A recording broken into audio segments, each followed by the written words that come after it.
A blade punched through leather and into a man's chest. He staggered back, one hand clamped over the wound, blood running black between his fingers. His knees hit the stone floor.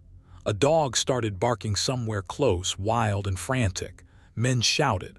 Someone kicked the fallen weapon across the room. The big man tried to rise, got halfway up, then dropped again. His breath came in short, wet pulls. His own guards just stood there, frozen. Nobody moved to help him. By the time the healers reached him, his skin had gone gray and his eyes had rolled white. This was Alaric Vane, ruler of Ironmore Hold, the strongest wolf anyone there had ever seen. And by dawn, every last healer would swear his heart had stopped for good. So why did one low-born scullery maid refuse to let go of his cold body? Stay with me on this one. Let me take you back a few hours before the healers ever touched him. Brenna Cole had spent that whole day on her knees. She scrubbed the stone floors of the great kitchen. She hauled water up from the well until her palms cracked. She carried the ash out of the ovens, dumped it in the yard, and came back and did it again.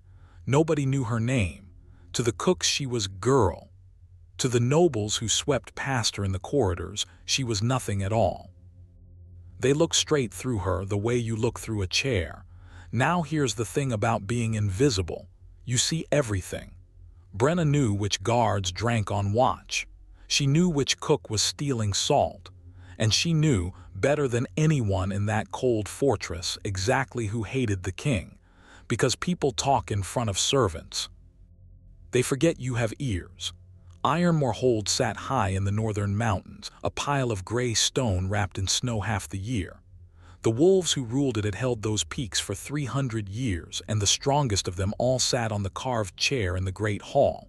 Alaric Vane, a big man, military big, thick through the neck and shoulders, with a jaw like a stone shelf. When he walked into a room, the noise dropped. Men lowered their eyes. That's the kind of ruler he was. But Brenna had seen something else in him just once.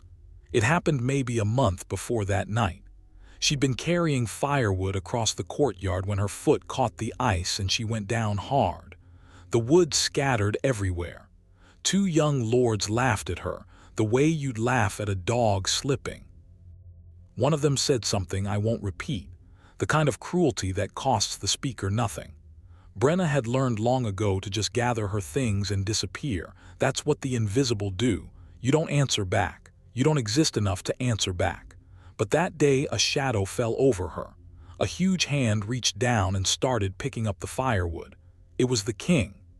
Alaric Vane himself, crouched in the snow next to a scullery maid, gathering her split logs like it was nothing.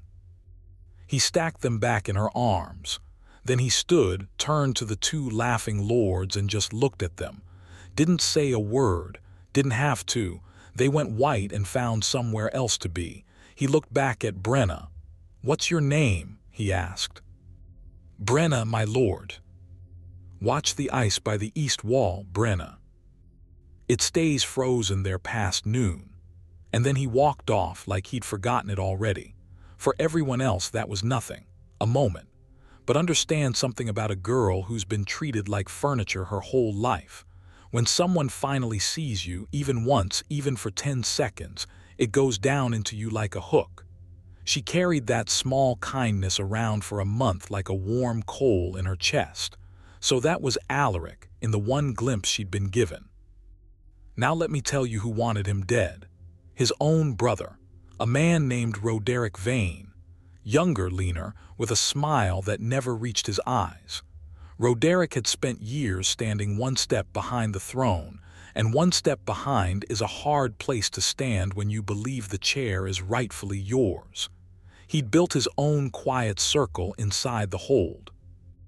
Nobles who owed him money, guards who answered to his purse, and he'd made a bargain with a lord from the eastern Pax, Corwin Blackmore, whose family had lost a war to the Vanes 2 generations back and never forgotten the taste of it. Here's what nobody knew that night, but I'll tell you now so you can watch it unfold. The plan wasn't just a blade. Any fool can push a knife. Alaric was the strongest wolf in the mountains, and a wolf that strong heals from an ordinary wound before the blood dries. No, the blade Corwin carried was smeared with something rare and vicious. Wolf's bane, cooked down and thickened, the one poison that shuts a shifter's healing off like snuffing a candle. Get it into his blood and the king's own strength would mean nothing. That was the trap. And the beauty of it from Roderic's side was that it wouldn't even look like murder. It would look like a feast that went wrong. A drunken quarrel. A blade drawn in anger. Sad but nobody's fault. The feast was set for that evening. Corwin and his men were honored guests, come to swear peace between the packs. There was roast meat and dark wine and music in the great hall, and Alaric sat at the head of it all, not knowing that half the smiles turned toward him had knives folded behind them. And down in the kitchen, on her knees again, Brenna Cole scrubbed the flagstones and listened to the feet stamping overhead. She had no idea what was coming. Neither did the king. But her dog knew something was wrong. Ash, an old gray wolfhound she'd raised from a starving pup, would not settle that night. He paced the kitchen, ears back, a low sound rolling in his chest. She kept telling him to lie down. He wouldn't. He just stared at the stairs that led up to the hall and he growled at nothing. Animals feel these things before we do. Remember that, it matters later. Now, up in that hall the wine went around and around. And near the end of the night, when the king rose to give the toast of peace, Corwin Blackmore rose too, with his cup lifted and his other hand hidden in the folds of his cloak. You already know how that ended. You saw it. The blade, the gray skin, the king on the floor. What you don't know yet is the long, terrible night that came after. That's where this story really begins. The healers came running. 3 of them, the best in the mountains, old women and one older man who'd pulled arrows out of Alaric's own father. They worked over him for hours, pressing cloths to the wound, forcing medicine down his throat. They listened to his chest, listened again, and went quiet. By the deepest part of the night, the eldest healer, a woman named Maeve, straightened up and pressed the back of her hand to her mouth. "It's the wolf's bane," she said. "It stopped everything. His heart's gone still. There's nothing more in the world I can do." She said it plain because that was the kind of woman she was. And just like that, the king of Ironmore Hold was dead. The word went through the fortress like cold water.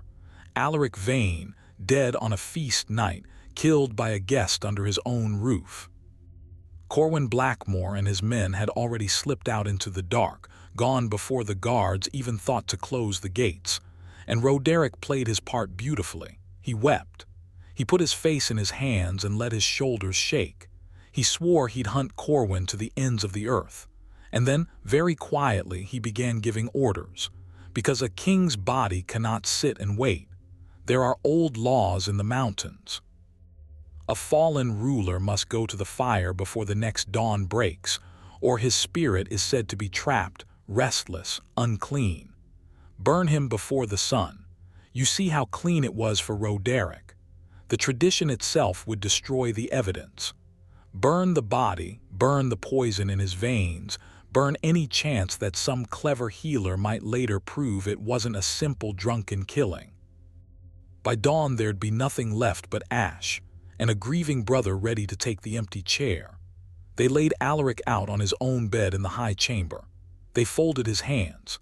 They lit candles around him and left a single healer to sit the death watch while, out in the courtyard, men began stacking wood for the pyre. Great arms of split pine, higher than a man's head, built right under the king's window so his kin could carry him straight down and out. The nobles filed through to pay respects. They looked at the gray face on the pillow, murmured the right words, and left. One by one, the room emptied. Even Roderick came, laid a hand on his brother's cold brow, and left with his eyes wet and his heart singing. And here is where the whole world would have moved on. The king dead, the fire coming, the story finished before sunrise. Except for one thing nobody planned for.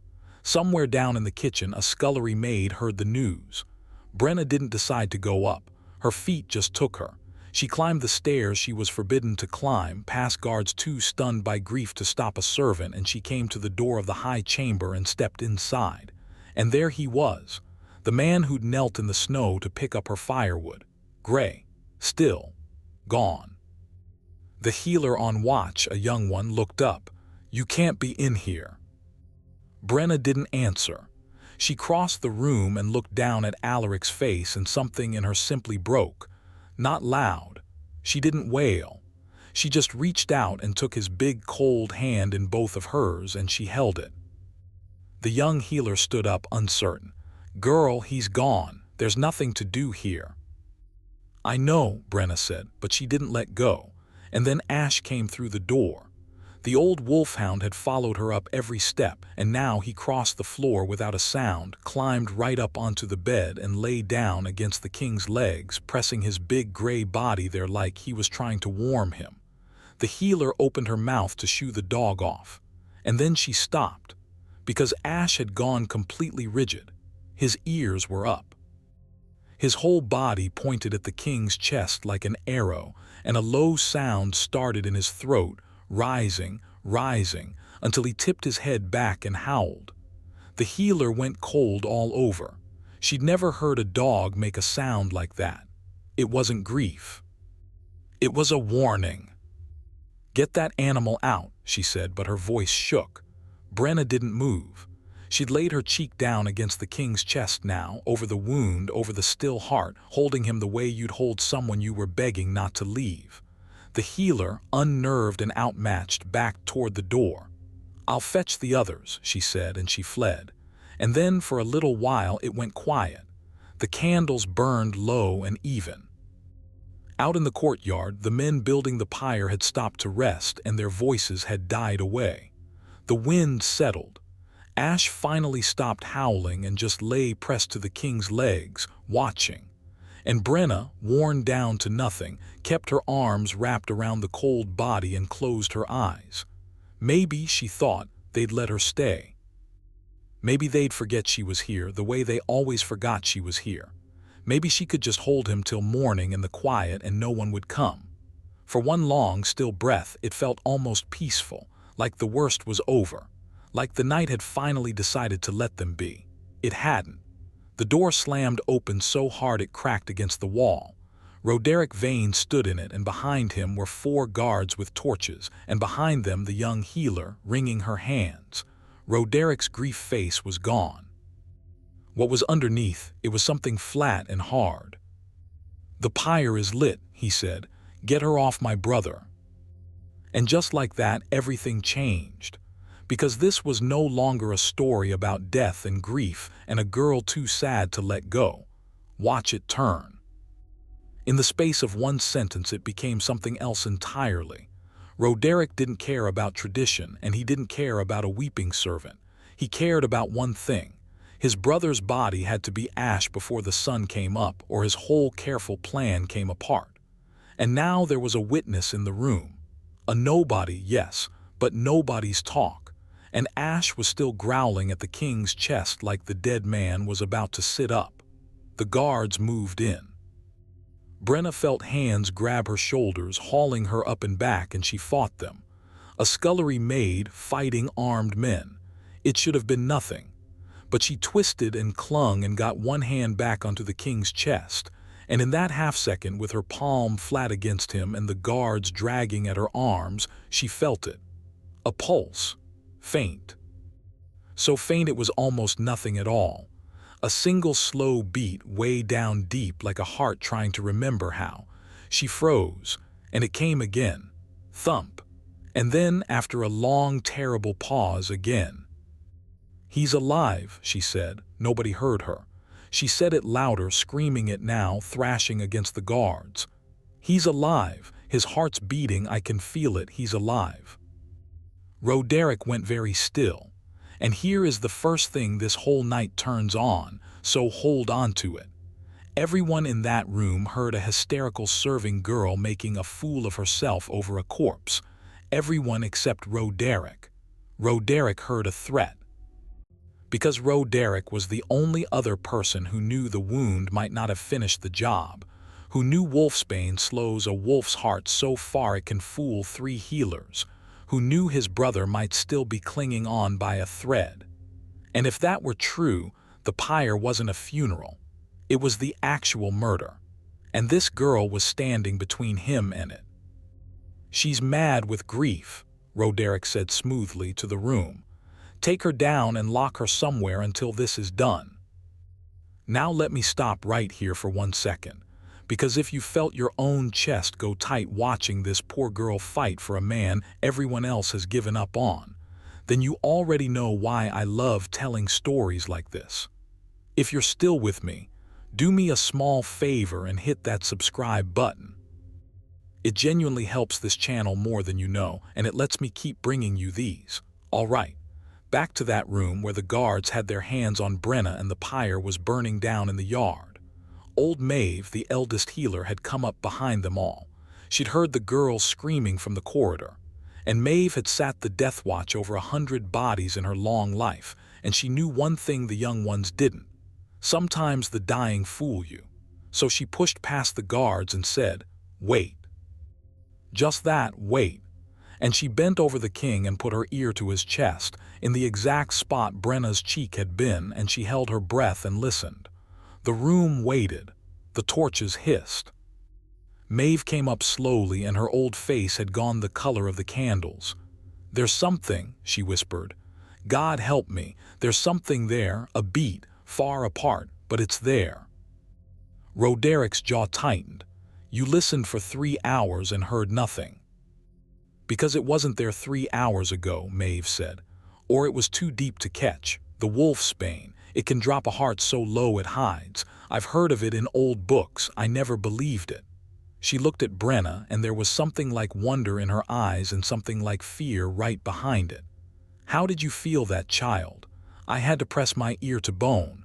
You felt it through your cheek from across the room." And that is the question at the very heart of this whole story. How did a scullery maid feel a heartbeat that 3 master healers had missed? How did a nobody find the last thread of life in the strongest wolf in the mountains, when his own brother, his own kin, his own healers had already given him to the fire? I'll tell you. But it's going to take everyone in that room by surprise, so let it take you by surprise too. Roderick had heard enough. He wasn't going to stand there while an old woman and a kitchen girl unraveled everything. "The heart flutters in a dead man for hours," he said. "It means nothing. Muscles twitch. The law is the law. He burns before dawn." He nodded at the guards. "Bring him down, now." The guards let go of Brenna and reached for the king. And Brenna threw herself over his body, arms wide, covering him. "You'll have to burn me first," she said. She meant it. You could hear that she meant it.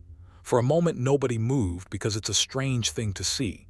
A servant with nothing, no rank, no strength, no name anyone bothered to learn, throwing her whole small body between an army of armed men and their king. It shamed them. You could see it shamed them.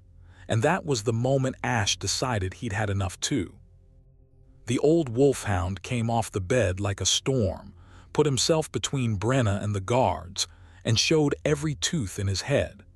90 pounds of gray fury with his hackles up to the ceiling.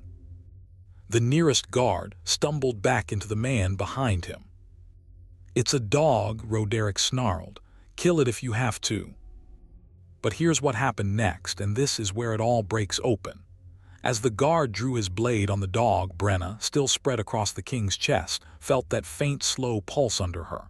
And she felt it change. It sped up, just a little, as if, and I want you to really hear this, as if the man beneath her could feel that she was in danger and something old and deep in him was trying to answer it. His big, cold, gray hand twitched, and then it closed, around her wrist, weak as a newborn. But it closed. Brenna gasped. "He's holding my hand," she said. "Maeve. Maeve, he's holding my hand." Maeve grabbed the nearest torch and brought it close to the king's face, and everyone in that room saw it at the same time. Alaric Vane's gray eyelids were fluttering. His chest, so still for so long, lifted, a slow, shallow, dragging breath, and out of his throat came a sound, not a word, just a low, rough scrape of air, but it was the sound of a living man. The young healer screamed. One of the guards dropped his torch and it guttered on the stone. Roderick Vane took a step backward, and for the first time all night, the mask came clean off his face, and what was under it was pure white panic, because his dead brother was breathing. Now Maeve was moving fast, shouting orders, calling for hot water and clean cloth and the strongest heartroot in her stores, all the things she'd given up on hours ago, and she rounded on Roderick with the authority of 50 years. "This man is alive," she said. "There will be no pyre. Put out that fire." Roderick didn't move. His mind was racing, you could see it, hunting for the way out. And here's the ugly truth he landed on. A half-dead king who couldn't speak, couldn't stand, couldn't accuse anyone was still, for a few hours yet, almost as good as a dead one. If he could just get the body out of this room. If he could get him to the pyre in the confusion. "He's dying anyway," Roderick said. "Look at him. It's cruelty to drag it out. The kindest thing is the fire, and the law demands it." He drew his own sword. "Guards, take the king." And that was his mistake, because Alaric Vane, flat on his back, gray as ash, barely able to pull a breath, heard his brother's voice say those words, "Take the king."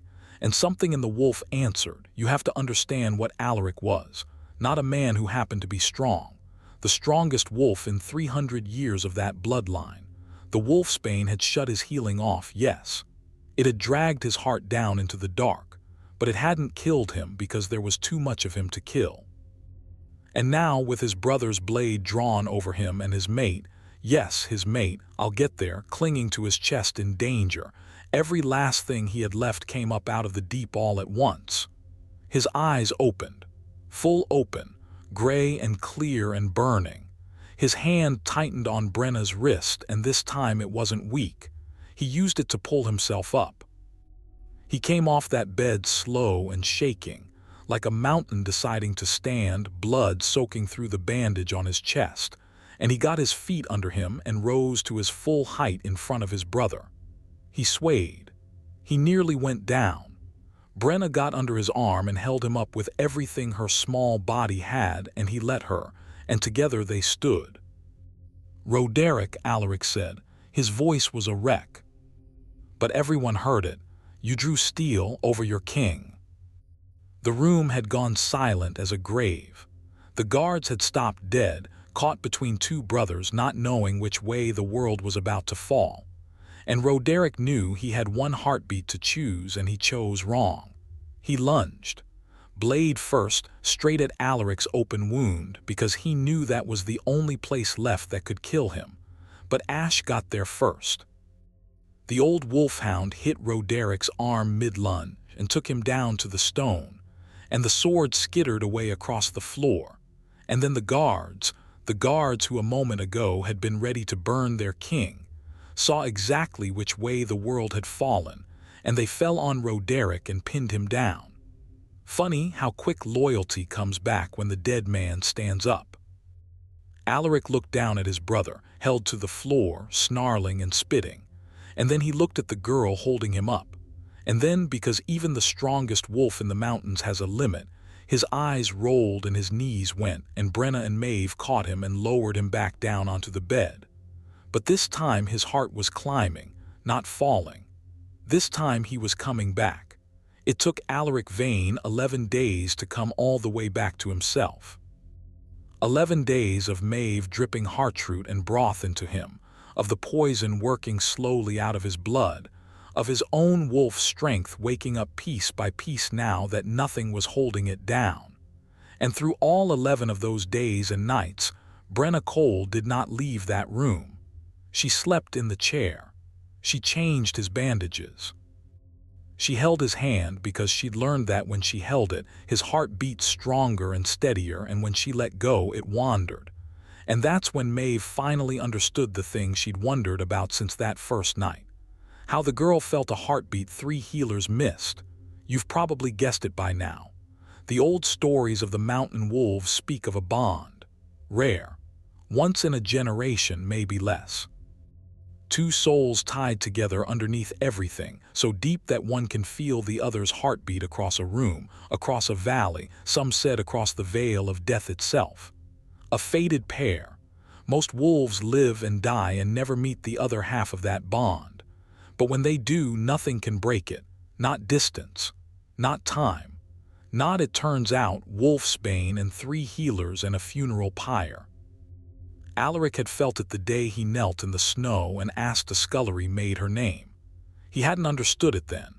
He'd only known that something in him turned toward that girl on the ice, and he couldn't say why, and being a king with 1,000 cares, he'd let it go. And Brenna had felt it too, and called it a warm coal in her chest, and never dared put a bigger word to it. But the bond knew. And when Alaric's heart sank down into the dark where no healer could follow, the bond was the one thread that stayed lit. Brenna felt his heartbeat that night for the same reason a mother wakes the instant her child cries 3 rooms away. Because on the deepest level there is, they were not 2 people. They were one split into 2, and one half will always feel the other still living, even when the whole world swears it's gone. That's the answer. That's why the forgotten girl was the only one who could feel it. Not luck, not chance, the truest thing there is. When Alaric was strong enough to sit up and speak clearly, he sent for the whole court. They filled the great hall, the same nobles who'd filed past his supposed corpse and murmured their words and gone home. He made them stand there. And he had Roderick brought in chains, and he told the whole story out loud. The poison and the bargain with Corwin Blackmore and the pyre built to burn the evidence. And there was no arguing with it, because the proof was standing in the room breathing. Roderick didn't beg. I'll give him that. He just looked at his brother and said, "You should have died. It was mine by right." "It was never yours," Alaric said. "You wanted the chair. I never once saw you want the people who came with it."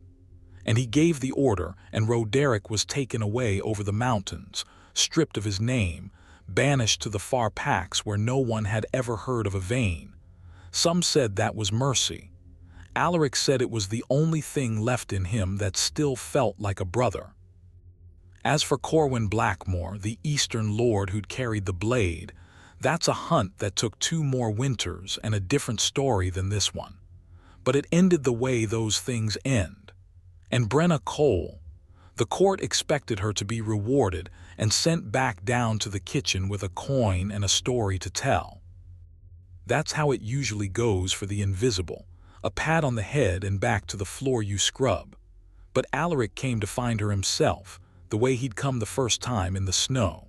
He found her in the courtyard, hauling water because 11 days at his bedside or not, no one had told her to stop, and she didn't know how to stop.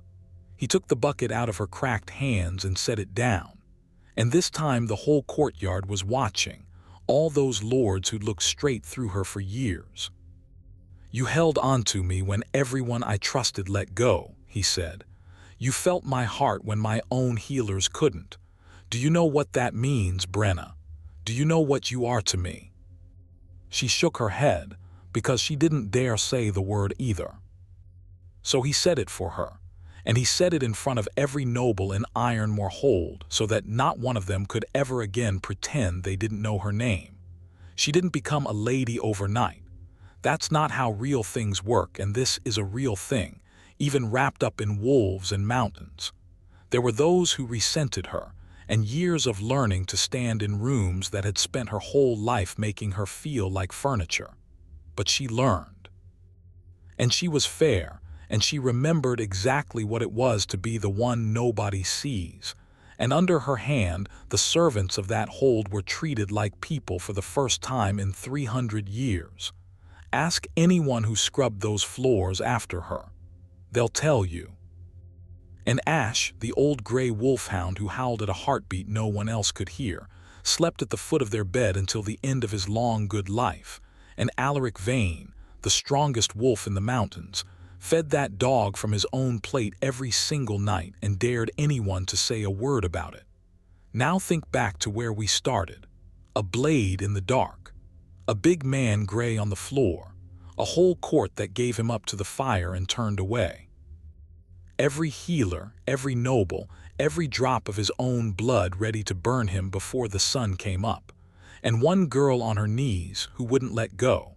I've told a lot of stories on this channel about strength, and I'll leave you with the thing this one taught me, now that we've earned it. The strongest man in those mountains wasn't saved by his muscle or his crown or his kin. He was saved by the one person the world had decided didn't matter. Everyone else measured his heart and called it stopped. She was the only one close enough to feel it still beating. That's usually how it goes. The ones who really see us are rarely the ones the world tells us to watch. Sometimes they're down on the floor, scrubbing it, waiting for someone to finally ask their name. If this one moved you, stay with me. I've got another story just like it, and I think you're going to want to hear it. The Trims landed this at roughly 4,990 words, inside the 4,805,200 window. The hook is the same 150 words. The false calm before Roderic's entrance is intact. The trigger and the nature change turn are preserved. The CTA still sits after the first payoff, and the resolution is word for word unchanged.